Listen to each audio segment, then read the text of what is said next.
So, Ko, have you seen this? What have you seen? Lord of the Rings? Did you finish that at least? Lord of the what? So, Lord of I've the heard of Lord of Rings, the Dance. Star Wars, and what about Harry Potter? Have you seen the Harry Potters? You don't need to bother with Harry Potters. If you see one, like you're good. I mean, some of the later ones are pretty good though. No, I'm saying like you've seen one, they're pretty much the same formula throughout. Like situation comes up, Hermione solves it, Harry takes credit. Harry Potter. Is that the lead singer of Cypress Hill? I think so. Yeah. Harry Potter, I get it. That's a good one. I'm just trying to figure out what like epic trilogies you haven't, because we know you haven't seen Star Wars, either trilogy really, or the latest two movies. And I didn't know if it was Lord of the Rings that you had watched or not. You've seen like a Lord of the Rings movie though, right? Yeah, saw the first one. Okay, all right. It was long.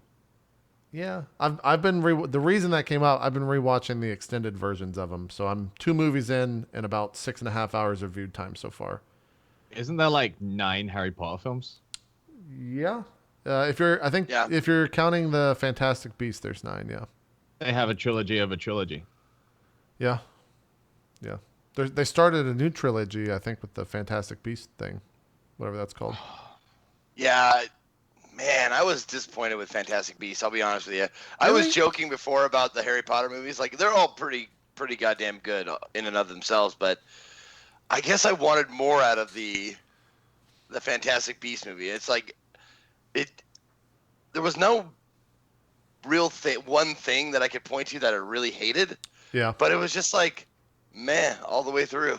I like the. I thought the monsters were pretty cool, the Beast or whatever.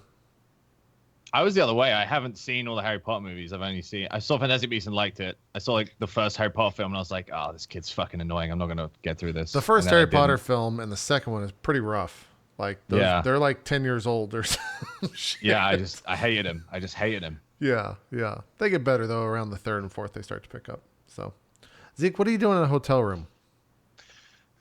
I'm at San Diego Comic-Con. I'm not now, obviously, but I'm going to be covering it for Twitch tomorrow. And I got here super early. I haven't slept I've slept, I think, an hour and a half in the past 24 because I try to schedule these things so I can do all the things at once, and I end up like really like fucking myself out of sleep that way. Yeah. But I'll sleep really good tonight though. I'll get like a good, 7 or 8 hours tonight. Can you see, because the SDCC is held at the same place TwitchCon was last year, right? Yeah, it's held at the same place every year as far as I know. Can you see the convention center from your window right now? Like, is it super fucking packed already? I've never been to a San Diego Comic-Con, so I'm just trying to imagine how many people are there. No, I can't. It's on the other side I'm on the wrong side of the building. Ah, okay. Okay. For it to actually, for me to see it, but it's the fucking busiest thing. It's like the only thing I could compare it to would be Gamescom as far as sheer wall-to-wall, asses to elbows people. Yeah, that makes sense. You got any cool interviews that you're aware of already? No, I'm planning on doing my prep tonight. Okay. Cool. Yeah, I've found after doing this so many times that I do my best work when it's crunch time. Crunch time, yeah. Okay. Yeah. Well, it's when you're forced to work is really what it comes down to. Yeah, kind of. Yeah. When you're backed into a corner. Yeah. Preparation is not something you have. It's just a mad dash to get it started and figure it out. Well, I always turned in the best like assignments or essays or whatever. Yeah. When I had to like really rush to get it done because that's all you're fucking focused on. You're not like meandering, right. Like, maybe I'll write a paragraph today and then a paragraph tomorrow. I was like, no, you got an hour and a half left. Get on it. That makes sense. Yeah. Strippin, thanks for coming to the show. You've done nothing but start drama this week, so please don't start any on this show. I don't want to fight Ko or Zeke or anything. In it, and that is the true power. To start it, but never be in it. Yeah, that's I just true. come in and I'm like, boom, and then I go. So you're just gonna punch Zeke or Co here, then I'm gonna think it was, No, or they're gonna think it was me. I'm just gonna say something, then they'll. He doesn't even punch just say each other. anything. All he needs to That's do is the take a picture genius. of himself. Jesus. Jesus. Okay. I just bought a Yeah. Co-shirt. I'm gonna tweet out tomorrow and see what happens. You're getting ready to leave for CohhCarnage. It's Yes. We're in the middle of con season. Everyone's got cons to go time. to, and then me and Co are just like, we're not traveling. We're never leaving the house again. I hate traveling, but this is for a friend. Yeah. So are you excited for your 10-hour trip to London tomorrow? I just got back. Like I've been back like 3 weeks. Oh, I guess that's right. Yeah, I guess you did go over there and get Went married to and England, came back. got married, came back, going there again, doing the con for 2 days, coming back. Yeah. What are you guys doing panels over there, or what are you doing? Yeah, there's a couple of panels going on. I think I'm on 3, but yeah, it's mostly just like a weekend where we just put a con. Jesse puts a con together, and we'll kind of go down and just say hi to everyone in England, because a lot of the guys going are American. They don't get to see, like English viewers, European viewers. Right. So it's a fun time. Normally, we just play video games and hang out. You might not. Where does know... it take place? Oh yeah, go ahead. It's in Telford, which is in the middle of fucking nowhere, but In the UK? Telford, in England. the UK. Okay. In That's England. Oh. Why do they do it there? Or why does he do it there? It's central to England and cheap. Oh, okay. I'm looking at Telford, Okay. England right now. A 3-star hotel averages $82 a night. That's pretty cheap. That's bad. fair. Yeah. Yeah, It's a damn good price. it's pretty good. Yeah. Is it general admission, Stripping? Can people, if people are hearing about this for the first time, can they just go and buy a ticket? Do you know? Am I asking you questions you don't know the answer to? Don't worry. CohhCarnage FAQ. Check it Real out. quick. Here we go. Check it out. Also, it looks like Zeke, what are you crackling? What is that paper? Oh, sorry. I'm making my coffee. Oh, okay. oh god. A weekend pass is £35, which is about $45. Okay. Cool. So We'll go check that out if you're in Telford, England, watching the show, or the UK. I assume there's trains. yeah, we have trains. Real quick, can you look at my name right here and see what's wrong with this picture? You mean Aziki? It's Zeke. Aziki. That's what we call you around here. It's Zeke. That's your pet name. Yeah. But since when? Since when have you called me Since Aziki? about Right now. let's see Yeah. here, about 9 minutes ago, it's Aziki. Yeah. There we go. Yeah. This is your life now. This is what happens when you play Final Fantasy right up into the stream, but then make the overlays at the last minute. So I'll just change it real Oh, quick. I thought you were talking to me as like I didn't play Final Fantasy. I Oh, was no. sleeping. I'm not blaming But I you at did all. play Final Fantasy right up until I almost missed my flight this morning. Yeah. That sounds about right. That sounds about right. Yeah. You've gotten I was in an instance that I couldn't. I was like, we wiped, and I was like, motherfucker, we gotta go. Let's do this. you're in deep now. That's what I like to hear. You're super Yeah. addicted. You're in real deep. Yeah. It occurred. Forgot I'm talking to the married couple. Yeah. Well, here's the thing. It occurred to me last night. The raids came out yesterday. We'll talk about those once we get to the games we're talking about. But it occurred to me that I brought Strippin' on, someone that I married in Final Fantasy, but didn't include in my static group to talk about how good raiding is in a static group, only to piss them off while doing so. Yeah. So we'll just say I apologize for that. There was no forethought in that. We didn't bring you on the show just so you could sit there and be like, this motherfucker, JP, like, what the fuck? I mean, I've come to peace with it now. I've forgiven you. I was mad salty for like a week, but Yeah. yeah. So you went on a couple's getaway without your wife, and now you're back telling her how awesome it was. Yeah. Mm-hmm. That's what happened. Pretty much. Pretty much. But we'll get to Final Fantasy. I want to talk some new games. I guess we could talk Destiny 2. Me and Strippin', Co, you didn't check it out, right? I did not play it, but Okay. I definitely checked it out. Okay. You saw if you watched for about an hour, you saw everything there is to see. I watched everything. I watched a couple hours, a couple different classes. I was in Goth's channel for about 2 hours watching everything. Yeah. Strippin', what'd you think? Because before the cast, you were saying some harsh stuff. Not really too harsh. I was very, very underwhelmed, and I don't know what they were thinking with the beta. In what really. sense? Can you elaborate? The first Destiny beta, they let you play level 1 to 8 in the single player campaign. They had some multiplayer options. There was a lot to do, and Yep. it justified pre-ordering. And this time around, there was maybe 40 minutes of content total in the beta. It's like a game where you grind out for loot, but there's no loot in the beta. There's like 3 exotics total. And there's 1 strike and 1 PvP map. And Yeah. that's it. That's pretty And much it. to the point where, I mean, I was about 3 hours into the cast. I'd played the PvP map 17 times, and we even did the single player. We like replayed the single player mission because we just had nothing to do. And I was super disappointed that they would make that a pre-order now and you get access to the beta. And they have this reputation based on the first beta, and it was a shitty beta. There was nothing in it. Well, okay. Did real you play quick. through it? So- But did you play through it as each different class? No, but I could have because I played it 3 times. Well, that's what I'm just- saying. Like they can say it's triple the content because there's 3 different classes. But you could have played the 3 of them classes in the first beta and gone 1 to 8 with each class.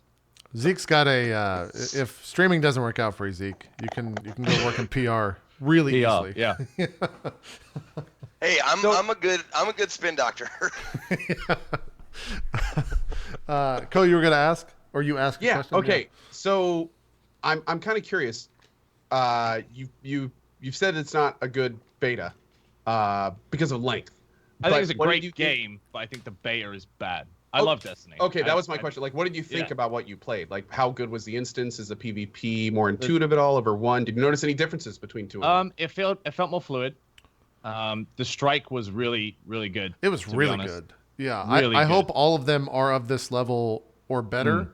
Because for my interest, and I don't know if you feel the same way, Strippin, but I felt like this was so much better than any of the strikes we did in the first one. Yeah. It was so like you went through so many environments. There was so much going on, and the fight at the end was like cool and hard, and we wiped like 4 or 5 times. Yeah. And it was great. It was challenging, and I really enjoyed it. I It- just feel underwhelmed that they're charging like $100 for a digital deluxe, and you get like access to the beta, and it was just like it felt like a demo. It wasn't a beta. It was just like a short demo. Well, this is something I said when we first started seeing this stuff after their event, kind of showing everything in Destiny 2. I enjoyed what I played, and I will probably pick up Destiny 2, especially on the PC, to play it. But it still feels like Destiny 1 expansion named Destiny 2. Like Yeah, exactly. it's That's the exact definitely what same it is. game. Yeah. I It even just saw the pros saying that yesterday. Actually, the people that main Destiny, a few of them commented that they thought it just felt like an expansion. yeah. A lot of people feel wronged because they're charging full price for DLC. Yeah. Like But I mean, as long in as the essence. content is there, though. I mean, a lot of Destiny Right. fans don't want anything new. Yeah. That's That's the thing. exactly what they want. Is more of what they already enjoy. More So- story and a new adventure in the same world and the same setting and the same everything else, yeah. which Yeah. is cool. I'm definitely gonna play it, Yeah. but I can see the argument.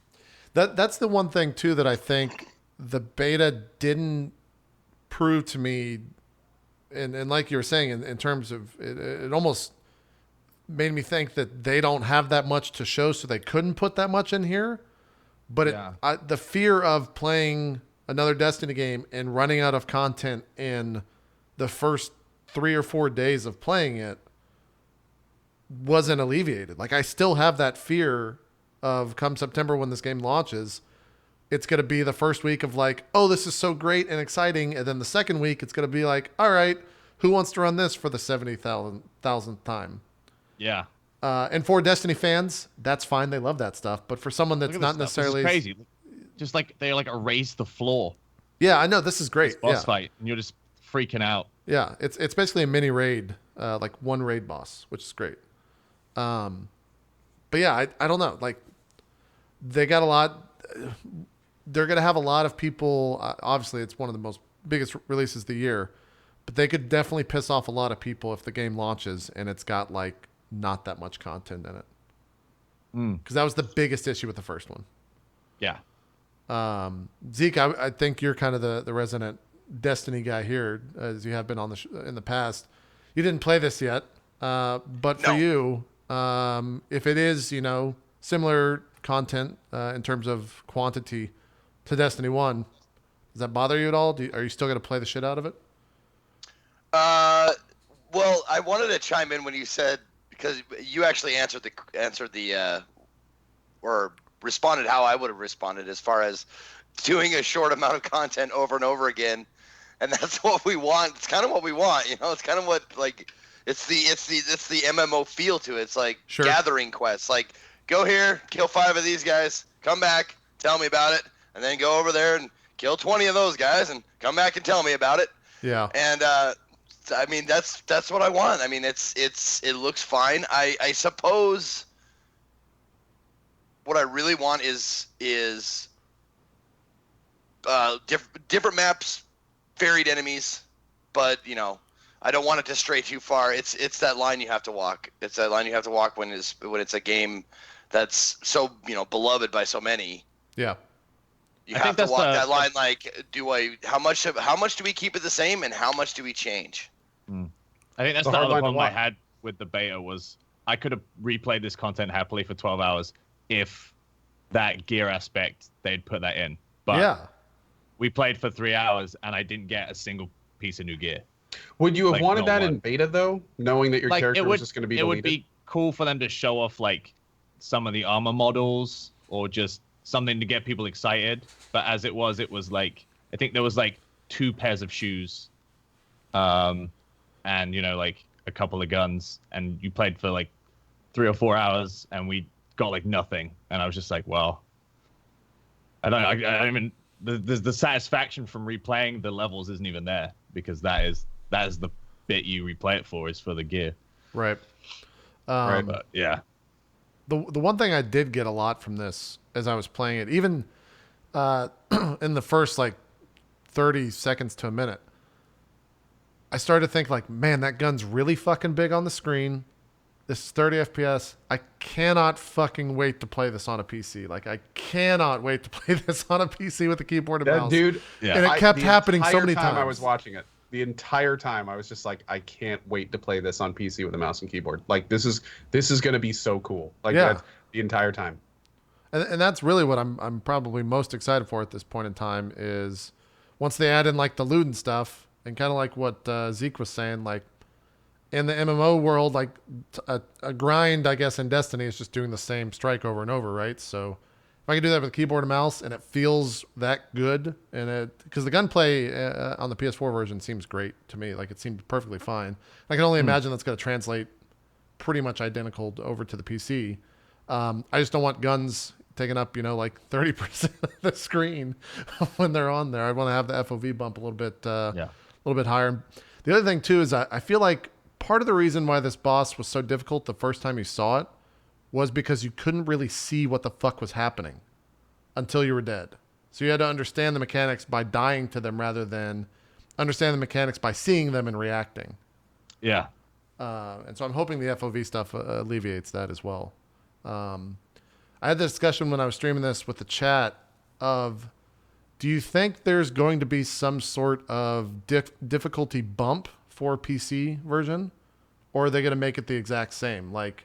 A lot of this stuff with the keyboard and mouse would be much, much, much easier just because of the precision when it comes to aiming and whatnot.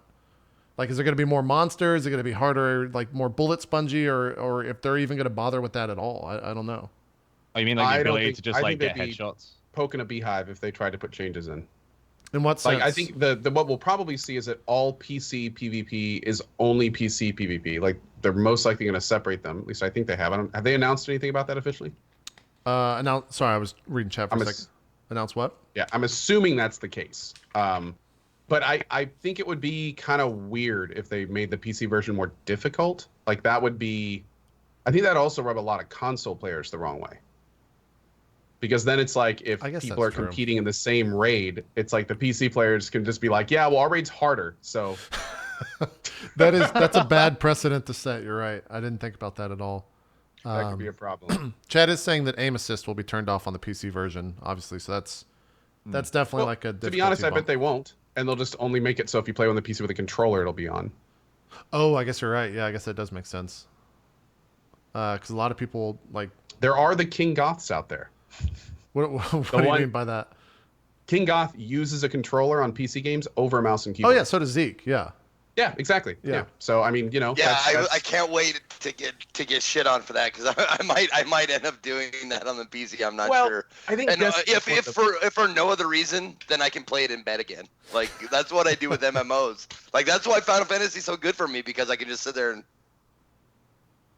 Yeah, I gotcha. But to be fair though, I think Destiny is one of the few games where people will probably get away with that just fine because everyone's used to playing it with a controller. So like maybe they just want to play it more with a controller over a mouse keyboard even on PC because that's what they're at home with. So yeah, I don't think it'll be a big deal.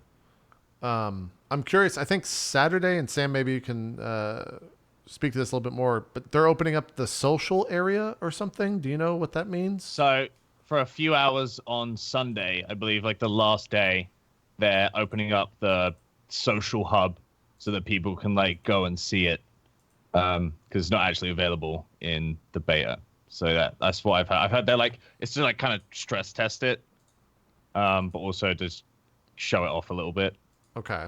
What do you do in the social area? Is it just the same thing as the beginning of or in Destiny 1 where you go to the city? Yeah. Okay. Yeah, it's literally like the new city, but I think it's a farm. I think it's a farm in Destiny 2 or something. Oh. So they're just showing it off on Sunday, and people can go there on Sunday. All right, are you gonna check that out? Yeah, I think I will. Or I guess you'll be at just... CohhCarnage, so you'll probably watch some video. I don't know if you'll have access to a PS4. They've got they've got a lot of booths and stuff. Oh, okay, cool. At CohhCarnage, so cool. I'll just shove some Asus guy out of the way and be like, "Where's your PS4?" Yeah. And he'll be like, "I don't have any because this is PC, you idiot." And you'll have to wait a month whenever it comes out in August. The other thing that I will say is this story mission and that it opens up with was really cool. I hope that every mission that is story focused, just like the Strike that we played, is of the same quality, if not better. Because it was kind of nice playing a game that actually had a fucking story in it, like Destiny. Because the first one had a slight story of, hey, you need to progress forward. And this one was like, hey, everything's fucking getting blown up. Go outside and try to stop this. So then what happens at the end happens. And they kind of do like from this that you're doing here to the Strike, some things happen that's not really explained, which obviously I'm sure will be in terms of how you get things back. But it was cool. I thought it was rad. I thought these guys were pretty fun to fight too. But were these guys in the first one? Zeke, did you fight Legionaries? They were? Yeah. So is the bad guy, whatever his name is he just a new bad guy? He's not a new race? Am I asking questions you guys don't know? That's my understanding is that he's like a war general of the Legionaries. These guys, and he's just like he's coming over to cause some beef. He wants the light for himself. Okay, gotcha. Same enemies from last game. Yeah, I guess we didn't really see any new. There was no new enemies at all in this. Now that I think about it, besides the big boss, but they were all pretty much the same NPCs. So. But yeah, for the most part, it seems like everyone that played this wanted more, but they were happy with what they played. It's kind of I was definitely happy with what I got my hands on. Cool. No, that Strike looked pretty fucking sweet. Honestly, just watching it. Yeah, the Strike was amazing. Yeah, it's a lot of fun. How many times did you wipe? And were you playing with like a group of friends, or were you doing a public group? Yeah, I was with a couple of streamers, Force and Gmart, and we did 3-man Strike, and we wiped 3 times on the boss. Yeah, and then the second time we got it down in first try, which was cool. Yeah, I did it this afternoon with randoms. I think we wiped twice, and it was definitely the case of like me not knowing what was going on, and the other two guys going like, "This motherfucking idiot! Like, stop fucking wiping." Like we've been doing this for like 24 hours straight, and you're coming in here and just making us wipe twice. Like, come on, pick it up. But it was still fun. Well, I think they should put something at the beginning of it saying like, this person has never completed this. Right. And I also had voice like immediately the first thing I did when I entered into it, it was like joined voice communications. I'm fucking like fumbling on the controller as fast as possible to turn that off. And so there was no communication. So I'm sure that didn't help at all. I'm wondering how they're going to handle that on the PC. Like, I guess it'll be fine. I guess it'll just be the exact same. But communication and stuff like that is definitely going to cause wipes later on. Because, like Strippin was saying, it like this wasn't necessarily difficult, but it wasn't exactly easy. Like it took a couple of attempts from pretty much everyone that I saw doing it. Yeah, and as far as I know, this is the normal difficulty too, and it just ramps up from here. Yeah. We're getting into quote spoiler territory, so I'll take the gameplay off the screen. But yeah, I just want more. I'm probably gonna. I don't know. I haven't decided yet if I'm gonna jump into the console thing. That's I feel the like bit I'm struggling with. Yeah. Like, do I want to do this on console and then do it again 2 months down the line on PC, or do I just want to wait? It's going to get ruined regardless, right? It is, by yeah. the console players. Yeah, it is. So, I don't know. Have they said when the raid is coming out? It usually comes out like the first week or the second week, right? So will the raid already be out then by the time the PC version comes out in August? From what we're hearing, the initial raids, the ones that release in vanilla, will be out significantly longer than the PC version is out. That sucks. However, there have also been musings, rumors, that the first DLC and all future releases will be in parallel. Okay. Well, that's good to hear that they'll eventually sync up, but yeah, if that's right, then it's still sucks, but it's not a huge deal. yeah, from a streamer perspective, from like speaking for our jobs, it almost makes sense that you all kind of have to play the console version just to establish an audience to begin with moving into the PC version. Because if the console players have already probably ran every goddamn thing in that game a billion times, and they're going to want to play the new thing to begin with just for their own sake and also for their stream. So they're going to jump in at the same time. Absolutely no question that from a streaming perspective, it is 100% better to do both. To do the console release, play that as long as you can, basically, and then do it all again for the PC release. Strippin, here's the thing I'll say. What date does this come out? September 5th? Something like that? Okay. We're gonna be pretty busy. We won't be able to play pretty much, will we? No, we'll be good. Because it's there. We'll be good. There's enough days on both sides of that date that we could do like whatever we want to do, like 24-hour stream.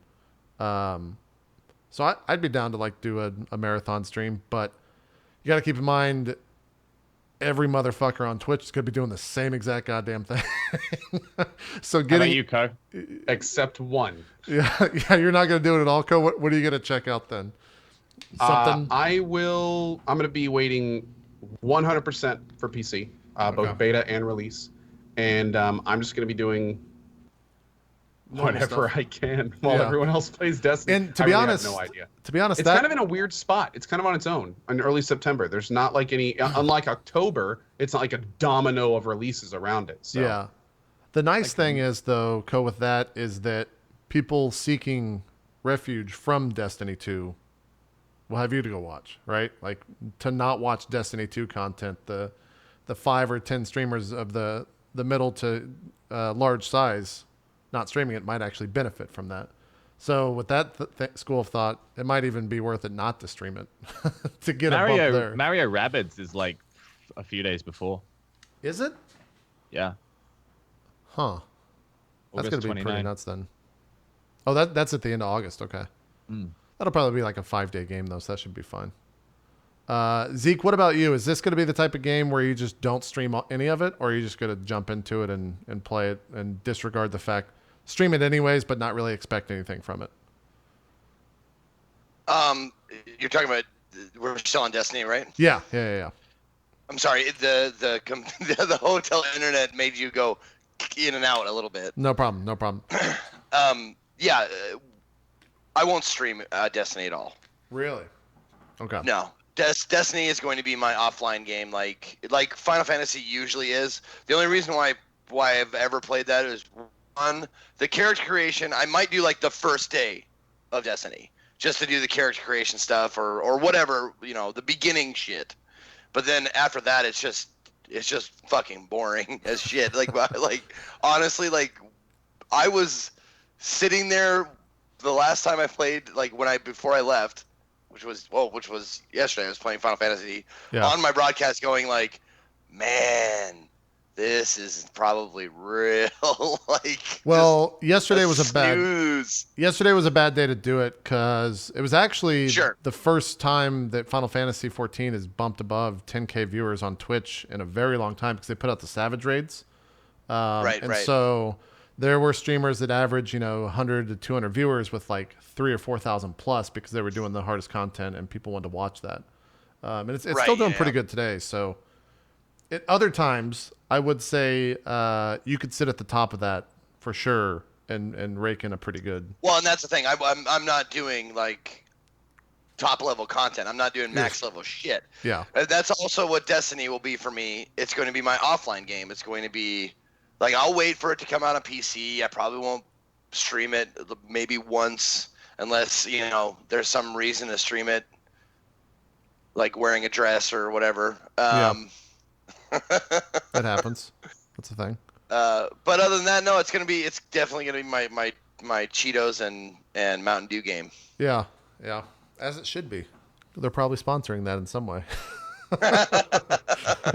But yeah, Stripping it. If you're gonna jump into the console stuff, I'd probably be down to level together.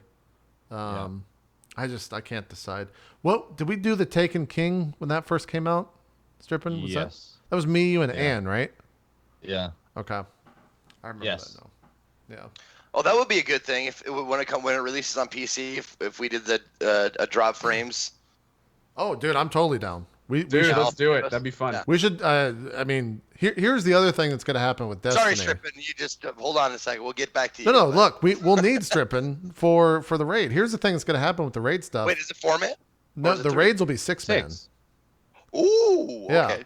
But here's the thing that's going to happen on Twitch is there's going to be a land grab for streamers to join up in raid groups. And you're going to see a bunch of people be like, oh, Lyric and Summit and Tim, do you want to be in my raid group? Because I really want to get your play with you in Destiny 2. It's going to be great. That stuff's going to be fucking hilarious to see. Because it's going to happen if it's not already happening. And then you're going to have like Goth and Broman running the special raid groups where like they'll have their main group, they'll get like world first, whatever, and then they'll be like, all right, let's bring Lyric along into our raid group because why wouldn't we fucking do that? Because that makes perfect sense business wise, and it'll probably be fun. So it's gonna be interesting to see the different groups that pop up from that stuff. We'll see what happens, I guess. But yeah, I'm totally down to do like a Drop Frames raid group once or twice. A Dropped Frames games of that for sure. That'd be a lot of fun. But yeah, that's Destiny 2. There's not really anything else to talk about. The other thing that I think is kind of crazy, I understand why they're doing it because it's their livelihood. But for like the Goths and the Bromans and any other Destiny only streamer, they're playing this game for the next 4 or 5 days and doing the same 2 things over and over and over. There's a couple of them doing like PvP challenges where they're basically just streaming the PvP. Like they're trying to get in 100 plus rounds and stuff. Yeah. The competitive mode they have is really interesting and cool. Like I could replay it. It's search and destroy Counter-Strike, right? Yeah. To dumb it down. Yeah. I played with like Destiny, and you get like you can see at the top when like the players have their like special and stuff like that. So yeah, there's quite a lot of depth to it as opposed to just like team deathmatch for 5 days. I played it. In fact, I can actually pull the footage. I played one game. Lost 6-1 and was like, all right, cool. That's PvP. I'm never going to touch this again. That's all I needed. I haven't played like a console FPS competitively since like Halo 2 days. So my sense of aiming with the controller is just fucking abysmal. Oh, I can't aim for shit. My saving grace was I was playing a hunter and I actually got my bow staff special and then just beat the other team to death. And then managed to defuse, so that was like my thing. Yeah, the guys couldn't shoot them. The guys I was playing against were like peeking corners and fucking like lining up headshots and shit, and I'm just like, oh, I got a gun. I'm gonna try to shoot some people, and it just didn't work at all. We The lost 6-1. Titan's new ability is like overpowered in PvP. In what sense? The little shields they can make, and they can just kneel behind it. Oh. I was playing like point capture, and there was like 2 Titans, and they just like capped a point, put their shields up, and just crouched behind their 2 shields. And the shield damages you. You can't even get in. Did you tell him? Did you say no puppy guarding? You say that's not fair. No puppy guarding the base. No, I just. Did you triple stamp or double stamp? Yeah. That's exactly what I did. Yeah. That was also me trying to disarm it in fantastical fashion. I just died. I don't know. It'll be fun to play on PC, but I just have zero interest in console. Cope? One of the streamers that I watched at one point was zoning into one of the story missions, actually, I think it may have been PvP, but the frame rate dropped like single digits. Did you guys find that happening frequently? Mine was pretty solid 30 from what I could tell. Yeah. Yeah, mine was solid. Yeah. Yeah, I wasn't. Maybe it was a stream or something. I only noticed it on one stream, but like when it was doing the whole like little pre-camera zoom in right before a round starts in the PvP, like it was definitely chugging. Like it was trying to keep up. If you were watching Lyric, he was having some capture issues. If that's the stream you were watching. Okay. Maybe it was a stream thing then. For whatever reason, the mage wells that we use, I guess. Do you have the external mage well, Co? The little like. Box? I use the internal. Yeah. We use the internal for PC capture, but for console capture, we use the external. Sometimes if you're not in the right USB port, it like just doesn't work that well, so you have to plug it into another USB port. For like. Yeah, the thing that USB was 3 weird shit. was his camera was moving at normal speed, so. But it didn't look like even though it was slower, it didn't look like his gameplay was. Probably the capture thing. All right, well that's good to know. So there was just zero performance issues. For me, yeah, I never saw a drop. I mean, the performance issue was that I was playing at 30 FPS, but I mean, chat was laughing their heads off when you were like, "Yeah, solid 30." no, yeah, that I turned into a developer all of a sudden. Yeah, no, we're aiming for a solid 30. We operated a solid 30 FPS. I believe it's called crystal clear 30. yeah. I almost can't imagine how. Was I wrong in thinking that at one point in Destiny 1 the PvP was 60 FPS, but the story stuff was 30? Is that incorrect, or did that actually happen, Zeke? I don't know if you can hear me right now. Yeah, I can hear you. Okay, did that happen? Did they have variable FPS like that? I have no idea. I don't pay attention to FPS. I'm sorry. Okay. Yeah, apparently I was very... Okay, chat saying I was very wrong. I don't know what game that was that did that. There was a game that did that. Yeah, there was a game that had multiplayer. Maybe that was... Oh, that was Halo 5. That was Halo 5. That's what it was. I think Halo 5 was uncapped, but it ran around 30, and then the multiplayer stuff ran at a solid 60. Yeah. Oh, and Uncharted. Okay, Uncharted. Other people have done that as well. Yeah, Uncharted 2. Looks like people are saying that too. Yeah. So I'm pretty excited. And Gears of War. A lot of games. Actually. Apparently a lot of stuff is in that. So yeah, I'm pretty excited to see what this game looks like at 60. I think it's like 60 on like a 1440p or 4K with a fucking G-Sync monitor. Like the game looks really good, just art wise. I can't imagine what that's going to look like on that stuff. So that's also what I'm pretty stoked for. I just hope there's a lot of content for us to play, and it's not like sub 20 strikes total. But we'll see.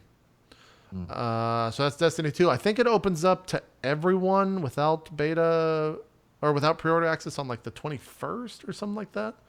You can go find out on the Destiny 2 site. I'm not exactly sure of the date. And then Sam was saying the social stuff will be on Saturday on the 22nd. And then it goes away till September. So they got another month to finish everything up. So the 21st it'll be open beta, like everyone can do it. Yeah, I think so. Okay. 21st opens to Xbox. No, Xbox was today. Yeah, Xbox was today. Yeah, 21st is then everyone. You can just go and 21st is download everyone. it. And I think they did that with previous betas as well. Maybe I'll play it then. Yeah, I mean, when everyone can play. Look, it's Destiny. If you like Destiny, you could fucking hop in with a bunch of viewers and just play some Destiny. It's not bad. It's just it's just the beta. There's not much to it right now. The numbers were interesting to watch with it too. Oh, it dropped off hard. It was one of the fastest like explosions to trickle that I've ever seen. Like it was, but I mean, it was understandable because there was only like an hour of content, Yep. and a lot of people were really interested to see that hour. But like it was, like yesterday and today is night and day, and even throughout the day, it was just like every hour was double-digit percentages. Just Even as a broadcaster, I lost half my viewers after the first hour. Yeah. Like literally 50% of them were like, "Cool, we've seen everything." Yeah, I did everything in like an hour and a half, and then I was just like, all right, I'm swapping games. I'm gonna go play some Final Fantasy. Yeah. I'm out. Let's talk a little bit about some Twitch stuff. I don't know if we need to weigh in too much on it, but Crunchyroll's coming over to Twitch. It's kind of a fun initiative with all the anime stuff. They're doing a marathon. Let me pull up the full information on this. On /Twitch presents on the 27th. Is it a 24-hour marathon, Strippin? Do you know more? Do you know everything about this? I know nothing about this. Great. 15 So wait, anime Crunchyroll, series specifically for those for who your don't know, viewing the pleasure. anime distribution service. Yes. They're making a Twitch channel, and it's just going to be like anime TV on the Twitch channel. No, they're Are they going to actually streaming. make content, or are they just going to like restream anime? It's a restream. They're So I streaming think- anime to /Twitch presents on the 27th. What anime are they doing? 15 anime series specifically. Mob Psycho 100, Yuri on Ice, Miss Kobayashi's Dragon Maid. And there's also a new global emote, TP Crunchyroll, which is apparently the mascot of Crunchyroll. Amazon's got like this new kind of like anime thing that rivals Crunchyroll, and so Really? they're trying to like and so they're like trying, but like no one uses it, no one knows about it. So apparently they're trying to like get traction and get people knowing about it. That's why Dodger did the cast of that ballroom anime. Oh, last week. Yuri on Ice or whatever? No, it's like there's like a new ballroom anime, and they let her like cast it live on Twitch. That's cool. But yeah, they're trying to like get people interested in the Amazon anime service, and I think this is like their push is to start doing it on Twitch. Well, I mean, Now, do you guys know about any of these titles? I've heard Mob Psycho 100 before, and apparently it's pretty good. I've also heard amazing. Yuri on Ice, and I heard it's like ironically good. I'm wondering if they pick these out because they're palatable for people who maybe are not like Inclined. neck deep in anime. Like me, I've dipped my toe in the anime pool, but I've never took the plunge. So it has to be really palatable for me to even get into it. Yeah. Looking at the list, it looks like just like the most popular animes they could get from the last year. Okay. Okay. So these are really popular then. These are all like very popular ones, yeah. Okay. This is kind of interesting because like you just look at the beginning of this article. So it basically says like, Bob Ross did the Joys of Painting thing. That was awesome. That was for the Bob Ross Foundation. Mr. Rogers, that was for the PBS stuff. And it's like each of those have a beginning and an end. And then we had like the Power Rangers thing. That was a paid promotion for the movie. Okay. Yep. But now we have a video distribution service. Yeah. I mean, they have thousands and thousands and thousands of hours of anime that they could theoretically put on a Twitch channel. So it makes me wonder, like, is the whole point of this Twitch Presents thing to get eyes on the Crunchyroll channel so they can start broadcasting their library on Twitch? I mean, yes, but I also think that Twitch is looking for ways to sell things without having to bring in big broadcasters along with that sale, and also promise good viewership to whoever's buying it. And I think that's so what make this is. money with the infrastructure and not the people that are casting on it. Yeah, I think that's how I look at it. Yeah. Someone in the chat had a good point. They said that Crunchyroll actually directly competes with Amazon's Anime Strike, which is like their rival platform. Yeah. So it might mean that, like, it could imply that they're like planning on buying out buying Crunchyroll them. or something. Yeah. Wasn't Crunchyroll bought though recently? Or what? There was some. I thought there was. Maybe I'm completely mistaken. Someone bought an anime streaming service or something a while back. I just don't know if that was this in particular. But yeah, it could very well. Maybe Amazon's trying to see if it's worth buying. I also think they're kind of just trying anything. That's why there's a sneaker show sponsored on Twitch right now. Is that show still going? They just entered into season 2. Yeah, Jericho was up in San Francisco for the premiere of season 2 on their show with sneakers. I didn't even know he was into them. Do we know what kind of viewership that gets? It sits on the front page spot the entire time, so it's around 4,000 or 5,000 inflated. I don't know what their actual numbers are, but it's taking the first page. I mean, the Twitch.tv shows that whenever it's on air. So it's at least 4,000 or 5,000, I would think. But if I've never watched, so I don't have a clear idea of like how many of those 4,000 to 5,000 people are actually clicking and being actively involved in chat. I would imagine it's pretty slow, but that's because I'm pretty ignorant when it comes to the sneaker game. And I don't know if there's like a big audience for that stuff. But I love that it's called the sneaker game. No, it's called something better. It's called Fresh Stock. No, I mean like the act of just acquiring sneakers is called the sneaker game. Yeah. It's a broadcast about shoes. They're so elusive. Pretty much, yeah. They actually did a like a sponsor stream, I guess, in New York where like Reebok was there and a couple other shoes. That was all Twitch staff. I don't know if there was any like broadcasters involved with that. I didn't watch it, so I'm pretty ignorant to it. I just know it occurred. So yeah, I think still feel kind of weird to me, to be honest. In what sense? Well, Twitch is infrastructure. Twitch is the technology behind streaming. Right.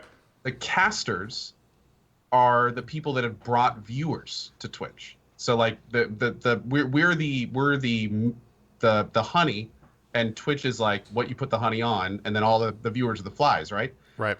It always is a little bit weird to me when Twitch does initiatives that don't involve casters in any way, because it's kind of like going, hey, we built this infrastructure, you guys attracted all the people, and now we're going to make some sweet money off the people you attracted, and it has nothing to do with you. The bread's trying to get the flies. Yeah. The bread's like, yo, it honey, seems a little bit weird I sometimes. get the flies on I mean, don't my get me own. wrong. They got to make their money, and that's Exactly. cool. Yeah. It's totally cool. Yeah. But it I don't know. Like, it makes me wonder someday if we're going to go to Twitch and it's just going to be like a bunch of that kind of stuff. Probably. And then it's like in the back, and it's like, oh, and we also have some people that are casting too. Yeah. I mean, in terms of a business, it makes sense for Twitch to not have to pay someone else to be brought in to be on a broadcast rather than just having your employees, which you already pay to be on said show as the cast, which they've.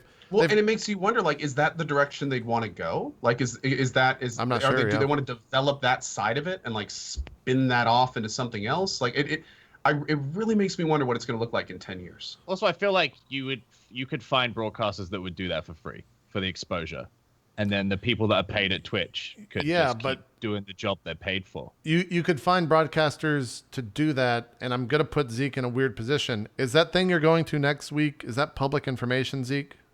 In the sense of that Twitch is hosting something like that? I would assume so. They didn't tell me there's no NDA or anything. So I'll just break it because I'm not involved with it anyway. I just know it's happening. I've told people on my channel that I'm going to be teaching. I don't know. It's like imparting knowledge. It's a workshop. It's like a hosting workshop. A hosting workshop that I'm doing next week to a handful of wannabe Twitch hosts or hosts in general. Yeah. That the regular hosts or the ambassadors, myself being one of them, can impart like some experience to these people and give them some tips and pointers and that kind of stuff about how to host, what the best practices are, all that kind of stuff. Yeah. So it's basically like a day-long workshop. Yeah, they're kind of already like training people in that sense, Trippin, to do exactly what you said. I'm not going to ask Zeke this question. He can feel free to answer it if it wants. I would assume when you go to like a PAX or something and do those hosting gigs that you're probably compensated for it. They're not just like not paying people. But at the end of the day, when it comes down to that stuff, again, if you're hiring people on your staff, like Twitch has been, that can just do that hosting stuff to begin with, that's going to be who you do these shows with. And then for stuff like PAX, where you do get people that, or where you do need people that will bring in an audience to watch something that's not necessarily going to get one to begin with, it would make sense to bring in broadcasters there. But I'm with you, Kel. For sure. I don't know what the 10 years from now, what the front page of Twitch looks like. If it's all like Twitch sponsored shows and the broadcasters are kind of doing their own thing there, or how that works out. I really don't. Well, and it's just kind of like what they've been choosing to promote. Like the Power Rangers one was very telling. And now the Crunchyroll one, like another network, like it makes me wonder, are we going to see a Netflix one down the road? Or are we going to see an Amazon Prime thing where they just like to promote, or not Amazon Prime, the video on demand service that they have. Well, I think that is tied into Prime. But maybe we'll see Amazon like a Video Game or of whatever. Thrones thing with HBO Live or something. Like, yeah, it makes it, I just wonder how far it's going to go. And by the way, I saw chat kind of say, this isn't necessarily a bad thing that I'm saying, because another way to look at it would be if Twitch focuses on these big initiatives that have big names behind them, those initiatives could then pull new viewers to Twitch that then find all the streamers that they would have never found before. Yeah. So I'm not necessarily saying that like, oh no, Twitch is going corporate and all the little streamers are dead. Because again, it may help us. It may be great for us if they were to do all this stuff. It's just kind of interesting to analyze where they're going and the business direction. Yeah, exactly. The direction of what's happening. Because I mean, you look at Twitch today, you compare to Twitch 3 years ago, it's a different world. Totally. So, it's going to be cool to see where it goes in 3 years. But the core of it is the same. The core of with all the things that have been opened up, all the new avenues, the new styles of content that they have presented, the core remains true.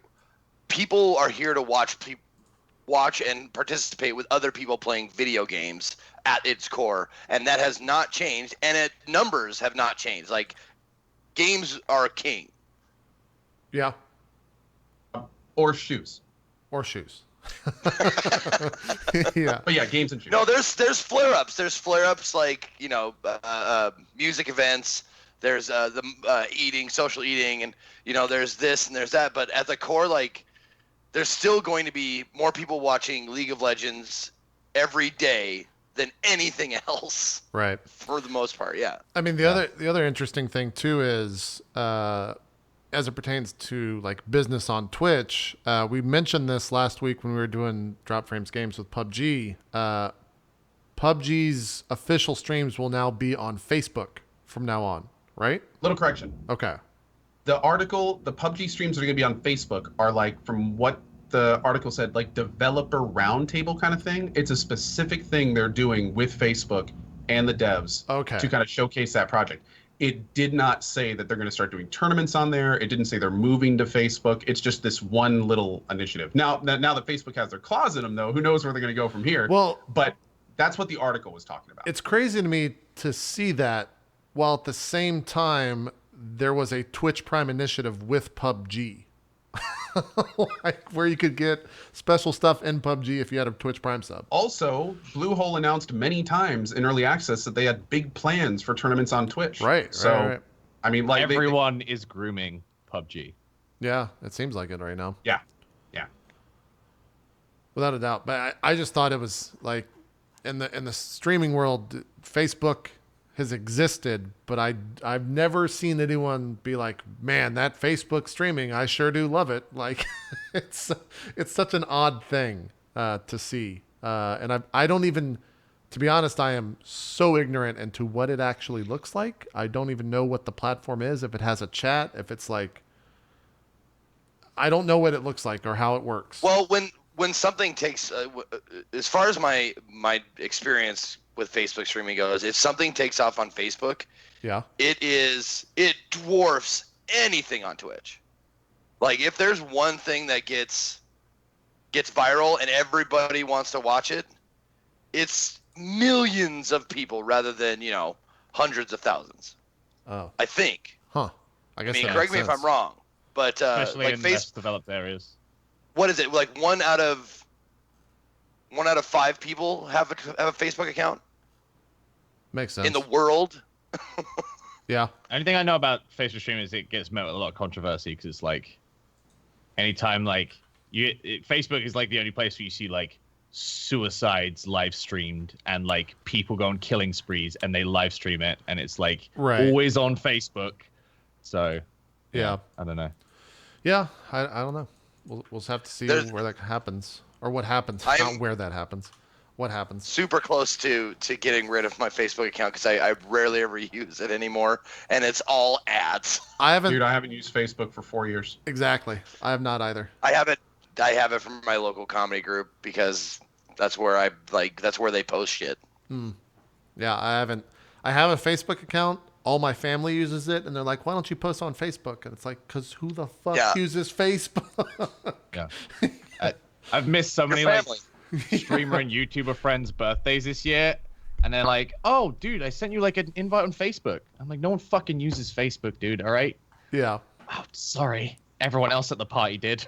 Yeah, you're right. You're right. I'm like, maybe it's a Twitch thing. One of the other things that came out while we weren't doing a show, the new Twitch mobile app is out, and boy, is it not that great. I do not like it. Not a fan. They made some drastic changes. Well, the first one was they uploaded the wrong version, so the chat on the right side when it first came out wasn't there, and then they uploaded the new version, and now it's like it doesn't swipe it to the right with the video. The video stays full screen, and it's got transparent chat on the right hand side now, which I'd rather just have like the hard chat like they used to. I'm just not a fan of that. Also, if you swipe left and right, and sometimes you don't get the chat right, it'll actually just change the stream and go to another stream that you're following or something in the directory. Yeah, you can swipe left and right to just move to another stream you follow now. Yeah, which just they've definitely got some things they're gonna have to clean up on that. But one thing that I have benefited from, and I know a lot of other streamers have as well from looking at their recent followers, is the new user onboarding stuff that occurs within the mobile app. What this is, when you sign up on the mobile app and you make a Twitch account, it automatically follows streams for you, depending on what you... I think you answer some questions or something like that. And with that, followers on Twitch now mean it's very weird that they've started like, perfect example is I streamed yesterday for 2 hours and got like 350 followers because I was sitting at the top of a game list for a game with 1,000 viewers. That never happened before this. I would get like maybe 20 followers. And it's interesting because you can look at streams that get like 14 to 1,500 viewers, and streaming for a longer amount of time will get them 1,000 plus followers. And then you look at someone that has 10 times their audience, and they'll actually get less followers than the person that had a smaller viewer count. So it's really interesting watching all this change in real time. Because that also means that followers don't necessarily mean that you're getting viewers from that. It's just buffing your follower count. So inflation is even more real now, and it's decreasing the value of followers even more because there's no direct relationship between follower and viewer on Twitch. So yeah, there used to be other things like just doing giveaways would inflate your follower count and stuff like that. But this is like now it's like happening under the radar. Yeah. And it's just like feeding out to everyone. Yeah. Well, so as long as it's not my fault, and it's nothing someone is doing nefariously on my behalf. Right. Give me all the followers you got. I'll take them because I want to get verified on Twitter, and I fucking need 1 million. So let's go. Here's the weird thing, though. From what I've seen, it depends what games you're playing. That from what I can tell, determines if you get into that new user onboarding. So if you're playing like a PUBG or the hot shit for that week, it'll throw you into that onboarding stuff. But then there's other information that I can tell that's completely discrediting what I just said, because I'll stream Final Fantasy and get 300 to 400 followers from that with like sub 1K viewership sitting on like third in the list of the game. So I don't know. Like it seems kind of fucking random to me. I don't know if there's like information or rather, what am I trying to say? If like it takes into account sub counts, and that's what maybe throws you into what streamers it follows on for this new user onboarding, or if it is just completely random and it's just choosing people at will, or what. I don't know. I kind of wish Twitch would come out and like talk about that some. Because for people that look at their stats a lot, the past 2 weeks has been fucking just an anomaly. There is no normal right now. Cole, I've seen you nodding your head this entire time, so I think you agree with me. But if you want to expand on anything, feel free. I streamed Shadow of Mordor for 3.5 hours a few days ago.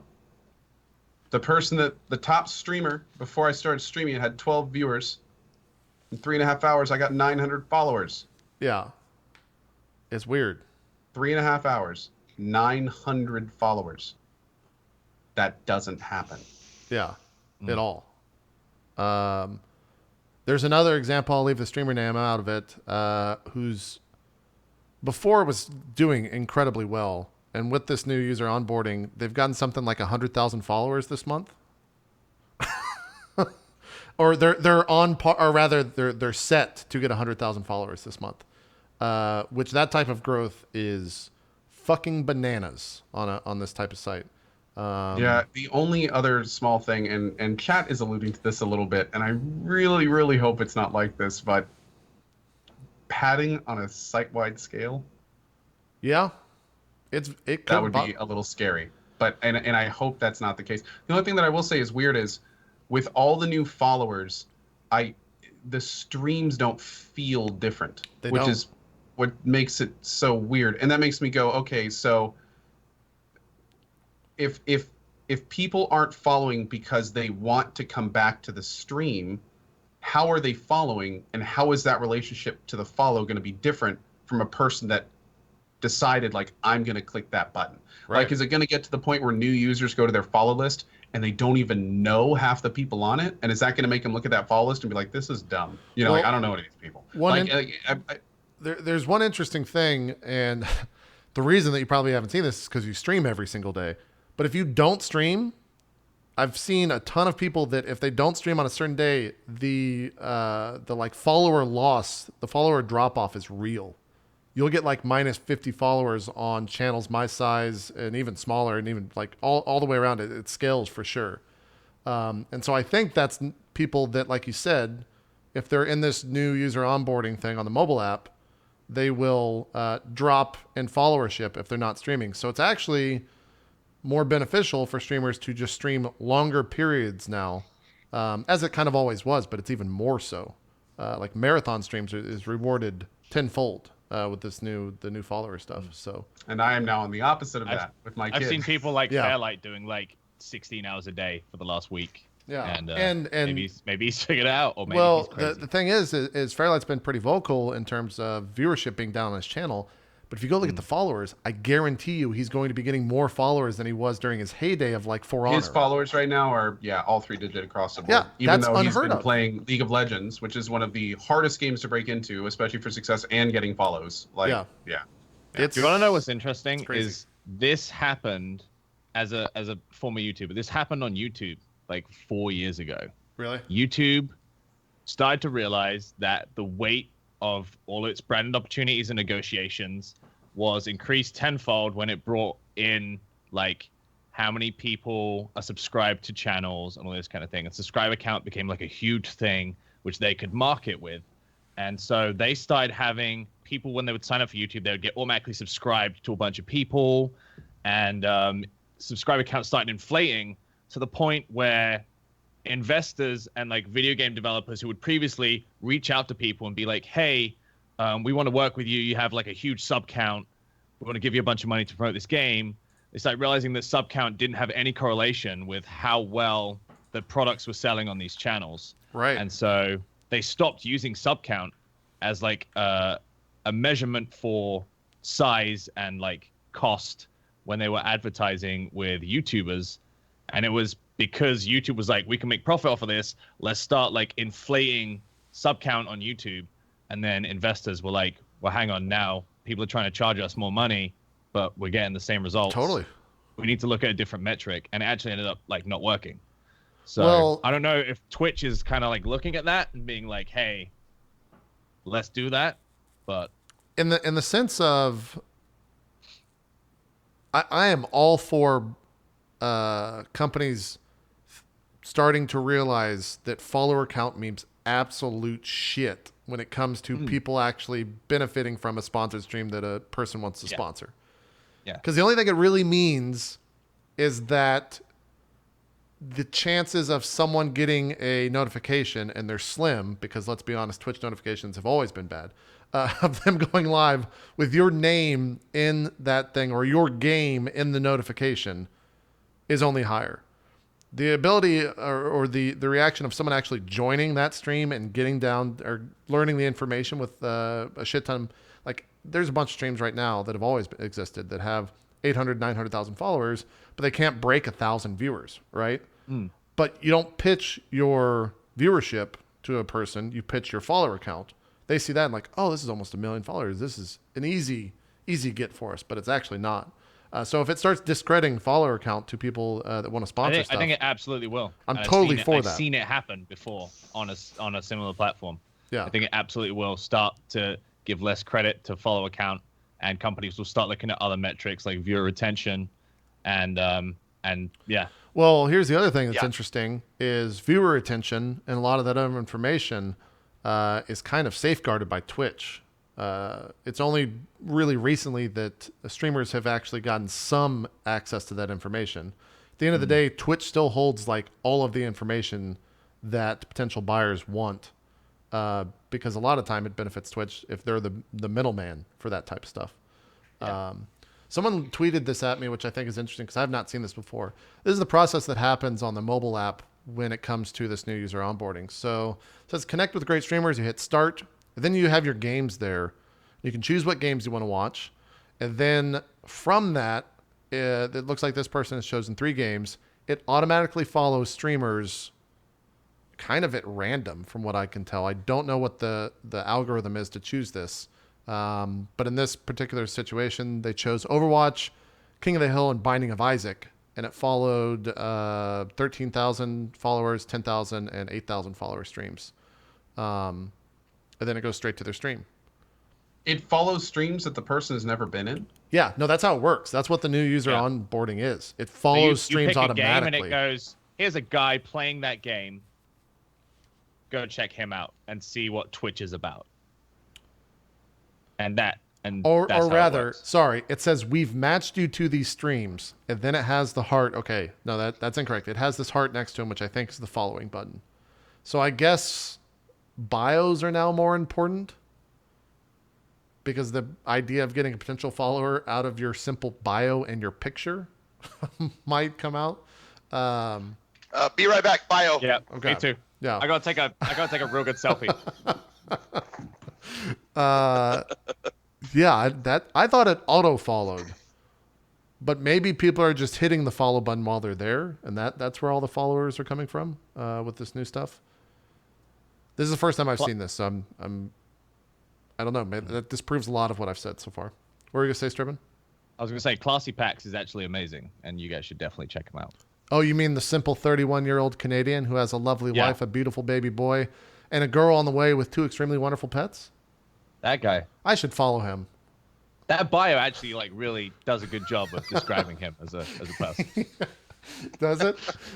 Yeah. He's great. Okay, noted. But that's so like. It's weird. That's so Tindery. It's so Tindery. It is. You Even get like a the picture swipe right and a left. blurb. It's like, oh, don't like this stream? Swipe right. There's a new one. Dude, Don't like that I stream? mean, Swipe like, right. I know people who really put work into their Tinder shit because they want to get swiped, obviously. So they like get like professional photos that look like they're not staged, but they are. And like they have like there's like lessons, like you gotta have a picture of an animal, you gotta be your pets, blah blah blah, so you get swiped right on. It's gonna be like that. Like I'm gonna put my dog in the picture to just be like hanging out with my dog, so it's like, hey, I love dogs, come watch me. So you gotta get that baby. You gotta get that baby in the bio. Get that baby. Get that rowing. Get him in there. Get him in there. On this thread, actually, from that tweet I was looking at, the senior director of product at Twitch was answering questions, I guess. This is the type of stuff that needs to fucking go in a blog, Twitch.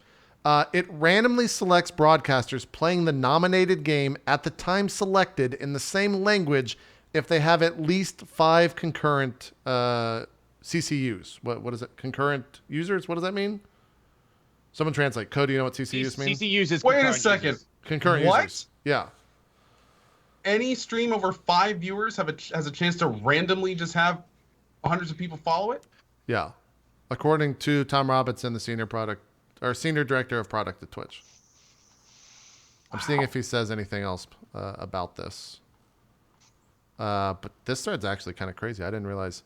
See, here's another thing. This is completely off topic. Twitch, this is why your staff should not be the ones tweeting out this fucking information. Use your goddamn social media accounts so broadcasters like me can fucking see this shit. I don't want to read Hassan making a giant fucking announcement when I can read it from fucking Twitter, from Twitch. 17 chain tweets.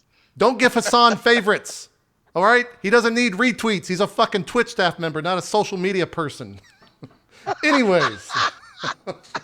I hate that shit. So many Twitch staff do that. Do you think that they've done this deliberately to coincide with the affiliate program so that now, like, all these people are getting, like, referred and all of them have, like, a sub button? And I don't know. it's just like a big monetization push on Twitch's part that obviously, like, benefits a lot of broadcasters, but... Yeah, that brings up a not good gonna point. lie, they made a lot of money out of that affiliate program. No, I wonder how many people with this new user onboarding are getting affiliate status from that. Because I mean, 5 concurrent implies that you would qualify? or should have affiliate at that time, right? So Yeah. I don't know. trying to get that money. Yeah, I guess. Affiliate is definitely the most lucrative program in terms of all that stuff. It's an interesting point. Yeah, for sure. Was there anything else that came out from the Twitch world? I don't think there was. The TwitchCon pirate ship. Oh yeah, the party. I saw that. Yeah, they're having the party on a ghost ship. Yep, the Queen Los Mary Angeles. on the 31st. Is it open to everyone? General admission. You must have your 3-day or Saturday TwitchCon badge present to gain admittance. So there I you don't go. even know how it works anymore with affiliates. Sounds fun. This is a fight to the death. The last 200 alive get to go to the party.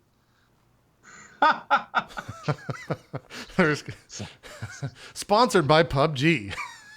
Dude, well, if any previous con is any type of foundation for a plan they'd make, affiliates won't be included in that stuff. It'll be partners only. Because even at partners only, especially over the last couple of years, like that is just exploded. Absolutely exploded to near unmanageable levels for these types of I think they need to make a super partner. So that's Look, Zeke. super partners so we can separate ourselves. Even I don't even know if I'd be on there because then we'd have to have like S rank partners. The funny thing, Zeke, is that kind of already happens at Twitch parties. It's just not official. Like there's definitely the like behind closed door parties that occur at a Twitch party where a select amount of broadcasters with 1 million plus followers go and hang out for sure with Twitch staff in there. Oh yeah. Yeah, but it's just not official. If you think about it. Yeah, I never get invited to those parties. I don't know. I wandered into one of them once trying to find the pisser. Yeah. And it was an awkward affair. Yeah. Zeke, they actually make you pull out your phone and verify you're verified first. Oh, Yeah. of course, sure. Yeah, Well, it's once again, I'm the only one not verified on Twitter in this in this whole thing. It's I don't know true. what I gotta do. Like, I honestly, I gotta tell you guys this: the last application I sent in was so fucking sarcastic. Really? It was- That's not good, dude. Don't take the man versus game approach. It's not gonna happen. Look. Wait, didn't it happen for him though? I'm live on their stage in front of literally hundreds of thousands of people during E3. Here's me at E3. Here's 3 videos of me at E3. I'm this guy. I get tweeted at because people think I'm a football player sometimes. There's an Ezekiel football player that people think I am. And I get tagged in those. And I'm like, listen, what do I got to do? Whose dick do I got to suck? Whose vagina do I have to lick? Whose ass do I have to rim to get in this goddamn blue check mark. Yeah. You know what the worst bit is? The football running back, his name's Ezekiel. His nickname is also Zeke.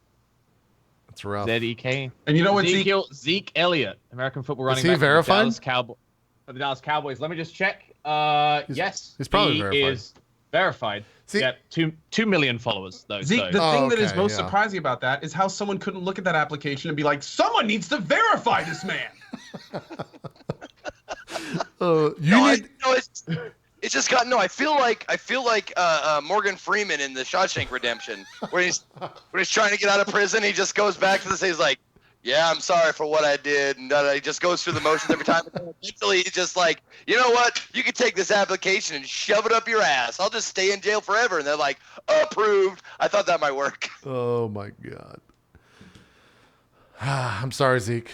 Look, the reason that you're not verified yet is because the person that got everyone else verified left the company. Yeah. So there was a gaming Twitter guy that got us all verified, and then he left. then he left. Yeah. You know the story. I mean, yeah. Oh yeah, I know. I was there like 2 weeks after he left. Yeah. And JP was like, they got a new guy now, and I don't think. Thank you, Mr. he's- Boat, bud. Dude, the new guy doesn't respond to emails. Here's an interesting stat that Solely Gnome tweeted. If you're a Twitch broadcaster and you want like super detailed stats, go to solygnome.com. They have great stuff. That's not sponsored or anything. But the tweet he said last month, at least 16 million followers were gained on Twitch as a whole. This month so far, 19 days in, 28.6 million. That's close to double so far in half a month. Followers gained on the site. That's kind of exactly what YouTube did to like grow the site. That's kind of fucking crazy. Textbook identical. Yeah. I'm I would assume those numbers are correct. His entire site is analytical stuff on Twitch, so I don't have any reason to doubt him. That's crazy. That's fucking nuts. That is nuts. Yeah. Yeah. Yeah. Like I said, I mean, let's look at it like a good thing. There's way more faces to win over. Yeah. Or people that download the app once and never. Let's just fucking hope they open make again. it to us. Yeah. Right. We got about 12 minutes or so. What's a 12-minute game that you guys have played that we could talk about for 12 minutes? Anything? I'm really interested to hear Co's thoughts, because yesterday after Destiny 2, I was looking for something to play on the stream. Someone suggested Albion Online, and I tried it. And this game is kind of taken off, and it's taken off mainly because they've paid a lot of broadcasters a lot of money to show the game off and reach a wider audience. But I know Co has some feelings about it, and I'd love to hear them. well, hold on, before Co shits on the game. The smuggest look I've ever seen on Co's face. Hold on. No. Look. I would much rather hear your thoughts first. Well, here's Okay. the thing. Before you shit on the game, is it like tell us about what the Keep in mind, I have criticisms. You know, I don't hate the game. I just got criticisms. I would say it's an isometric predecessor. No, what's the one that comes afterwards? successor to like spiritual RuneScape Online, successor. Yeah. those kind of games. It's a big sandbox MMO. There's a large PvP element. Very much like player economy driven. Everything you buy is made or crafted or gathered by another player. It's quite chill. I thought it was quite chill. I enjoyed it. I understand that like the end game is very much red zones, guilds holding fortresses, PvP, fighting over like rare minerals and all that kind of stuff. So it's very much like an Ultima Online of the modern era. Okay, I have many questions. One, how do you choose classes? Is there classes? What's the system? So classes is based on the equipment you put on. So in the game, there's like 30 to 40 different types of weapon. Damn. By equipping them, you get a set of skills that goes alongside that weapon. Okay. So you can mix and match. You could choose to be a healer, but you can wear, plate armor and be a tanky healer, and you can pretty much honestly mix and match. There's like hundreds of builds you could create. Okay. What class are you playing here besides the inventory management? This is when I first started. I actually ended up grinding out and becoming. Let me skip ahead. I ended up getting a quartz staff. So I had a quartz staff and some rogue armor, and I was just kind of like running around. And doing stuff. I think one of my friends was a fire mage, and one was a ranger, and one was a knight with a hammer. But like the early game is obviously you're going around, you run around a horse, you farm resources, you craft stuff, you get experience.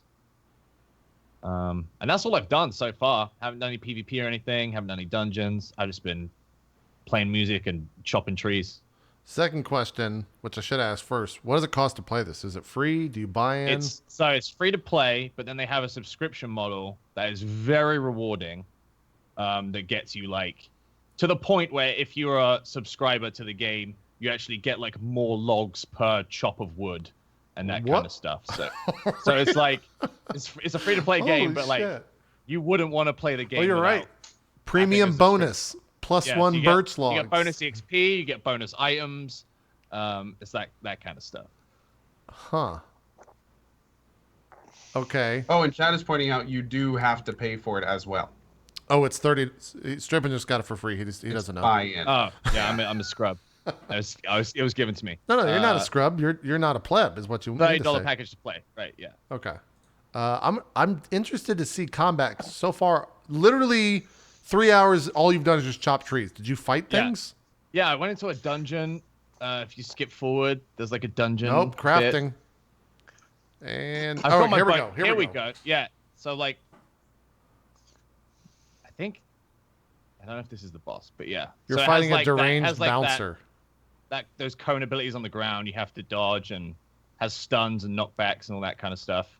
It's actually on Android too, so you can play it on a tablet, and it's like cross-world.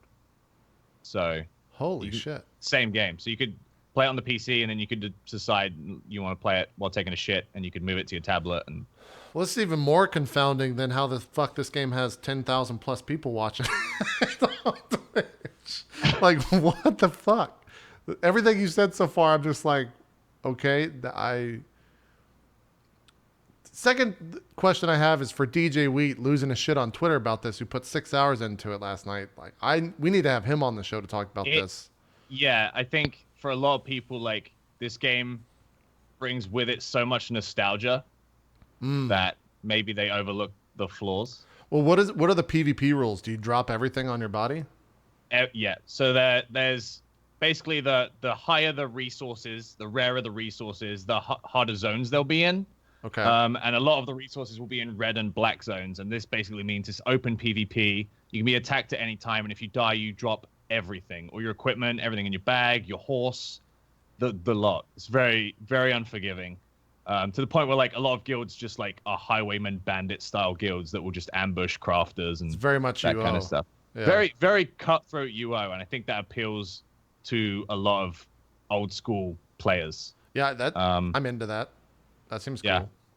Yeah. Obviously not something I've experienced because I'm absolute shit at the game and played it for like 6 hours. But I'm curious, what was like viewership for this? Was it big? Was it normal? Surprisingly good. A lot of the people watching thought I had been paid to play it though. It's because there's a lot of sponsor streams. Because there's a lot of sponsors happening. Yeah. Oh, you weren't paid to play it? No, someone was like, "Oh, this game came out today, and I'd finished the Destiny 2 content. I was like, let's try Albion Online." But yeah, I think that being when people join your chat to watch this game and they don't know if you've been paid, I think that maybe skews people's opinion. Yeah. Of the game. That's a little scary for sure. But yeah, that's why I was interested to hear Coh's thoughts on the game.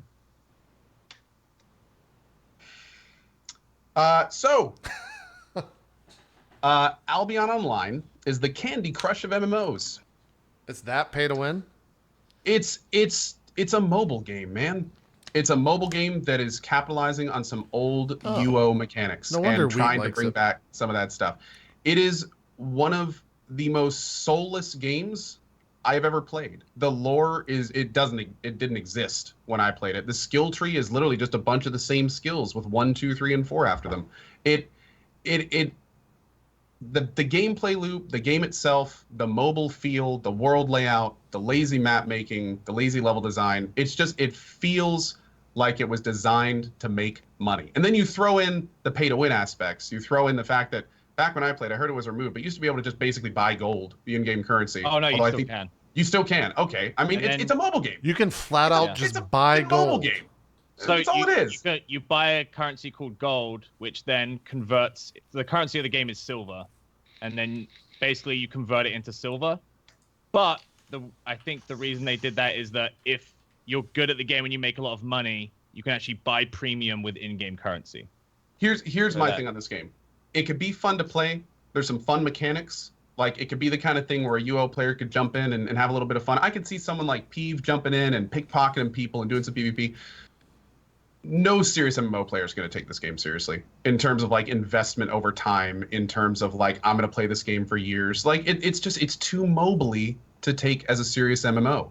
And again, that alone would be enough, but then you throw in all the pay to win elements and it's just like, yeah. And I saw some people ask me, did I ever get paid to stream this game? I turned down getting paid to stream this game. Yeah, I so turned the did I. offers down. Like yeah. It was the type of situation, as I'm sure it was for you. It was like, hey, that's a really good sponsorship on it. Is this game any good? And then you go and talk to One people. of the more lucrative sponsorship offer in terms of finances for time that I've ever received was Albion Online. Yeah. And then I talked to if it's a mobile game, that's just cash. That's just exactly. That's the point. The reason they can throw around that kind of money is because they know it's just a moneymaker. That's all it is. It's designed to make money from the ground up. Yeah. Yeah. I will say I popped on this morning intending to cut some trees, and there was a login queue of 8,000 people. Jesus. So, how many servers are there? It was just one, and I think it was a 2-hour queue to get in. So I think their paid promotion has worked, and right now there's a lot of people. I don't know if it's primarily like mobile players, like Android players, because it's not on iOS, but a lot of people playing the game. I'm still like, even though of all the negative shit we've said, I still want to see what like high level or end game looks like in this. Like I'll probably look into some streams. Hopefully they're not going to be sponsored, but just to see what this is. By the way, I want to point this out because there's a lot of confusion in chat. I am looking at this game from the perspective of someone looking for a new MMO. If I was looking at this game like a mobile game to play on my tablet for 30 minutes before I'm getting ready to eat dinner each night, that's a completely different thing. I'm not saying you can't have fun in the game. I'm not saying there aren't parts of the game that are entertaining. I'm just saying, like, don't call it an MMO. Like it's in a completely different category than what, like a RuneScape or an Ultima Online. Like, don't come to this game thinking you're going to recreate that experience. Maybe a few of the mechanics, but just the world, the way the game plays, it's not the same. Look, we're going to take a brief departure from Albion Online. You'll always be my golden goose when it comes to Final Fantasy, okay? These two suckers right here, I got them hook, line, and sinker, but not you, man. Not you. Not yet. I'll keep trying. we got Shorty the other day. He's in the free company now, too. Yeah. We're getting everybody. Lyric even tried it out. He hated it, but he tried it for a day. Just out of curiosity, JB, do you know my history with 14? Yeah, no, you played a lot of it when it first came out, yeah. It actually got me my sub button. Yeah, oh, okay. I think you'd said that before. I knew you played a lot of it and got all the It holds a special place in my heart. Okay. I'm just that kind of guy that when I start playing an MMO, it's like a little campfire. And if that fire goes out, if I leave an MMO for too long or I get uninvested, I personally have a hard time reigniting that fire. It's only happened once for me, and that's with EQ1. And that's only because of the heavy nostalgia factor. Sure. But for some reason, man, it's like if I start playing another game full time when I'm playing an MMO, getting back into that MMO is almost impossible for me. I just set up like mental barriers. I don't know. I've done the same thing, but failed many times to World of Warcraft, and will probably fail at the next expansion, just like Strip and Will. So we're among failures. The fire always comes up a little bit with the expansion, and then I jump in, and then I burn out, and the fire goes out again, and then I leave. And I do that with every single MMO in the world. I think Code does the same thing for a long time there. Anyone that's played MMO does the same thing. It's just a vicious cycle. But I want to talk a little bit about Final Fantasy 14 when we get back. The other thing, so was this just a duel that just happened right now in Albion? Yeah, I was having a duel with one of my friends. You can actually wager silver. So Are you out I in an stole area one. where you can just be attacked by anyone right now? No, we're just like so like the zones are marked like safe or unsafe. So we just went to a safe zone to duel. Can you zoom out at all? Is this the most? I know you like to play. That is the zoomed in. furthest you can be zoomed out. Okay. I'm assuming that's because of like the Android-ness of it that they don't want to let you zoom out too far and you wouldn't be able to see the screen, would you? Is all XP, like what is the progression in this game? What? So there's no such thing as leveling. Okay. If you Skill wanna points. It kind of? If you want to get a better weapon, you need to first master the weapon you're using. Then you like level up in the sense that now you can wear a better tier weapon, and then you have to level up your crafting to craft that better weapon, and then you equip that weapon, and then you have to fight with it until the game tells you that you're good enough to wear a new weapon. So it's very much like you have to have your fingers in all the honey pots and do a bit of everything and do it often. Are you gonna go back to it? I don't know. I had fun goofing around with my friends, but I know that I'm not gonna reach like any semblance of endgame. I probably won't do like the big guild v guild, zone v zone PvP that is talked about, or because I think there's like strongholds in like the black zones, so like guilds actually like can hold like a stronghold or hold a town, and then other guilds will like fight them for the land and stuff. So there's like big wars that happen and all this kind of stuff. I'll never reach it. I think you have to put so much time in to even get there. But yeah, maybe I'll give it. I might see if I can join like a guild that does that stuff and try and maybe do a stream of that. They might not even want you to stream it though, to be honest, because like this seems the type of game where like information is super valuable, and if you're streaming it to everyone, yeah, it really is. They like cover up the map and all that kind of stuff when they're doing all that kind of stuff. So we'll see. How I'm looking at the map right now. Like, how big is that from corner to corner? Do you know? It would take you about 5 minutes to go like horizontally or vertically. And how many zones roughly, if you know? There's like a big map. I think it looked like there was probably around 50 or so. There might be more. Huh. And there's no fast travel, so you have to kind of like they put a lot of risk in deliberately. Like if you want to go to like a big town with like all of your trade goods and stuff, you have to go through a PvP zone. So you'd have to like get an oxen and like gear up and travel through like dangerous zones. So a lot of people like will try and get escorts and stuff like that. But I can already see two things. One, a streamer getting like all of his viewers to be like, all right, guys, we got to transport this shit across the zone. It's just a fucking horde of fucking. They do birds. convoys. They do big convoys. Yeah. There's a clip of Bike Man. Bike was playing and he wandered into a PvP zone, and some guy whose guild name was called like Grief followed him in there and was like shading behind him for a few minutes and started attacking him. And eventually Bike Man turned around and fought back and actually killed the guy. And the guy had a bunch of like level 3 stuff, and Bike just took all of his stuff and his horse and got on his horse and just rode off. I'm trying to see if I can find that clip on Bike's page. I don't know if I'm going to be able to though. Wait, I have it. Hang on. Yeah, if you want to send it.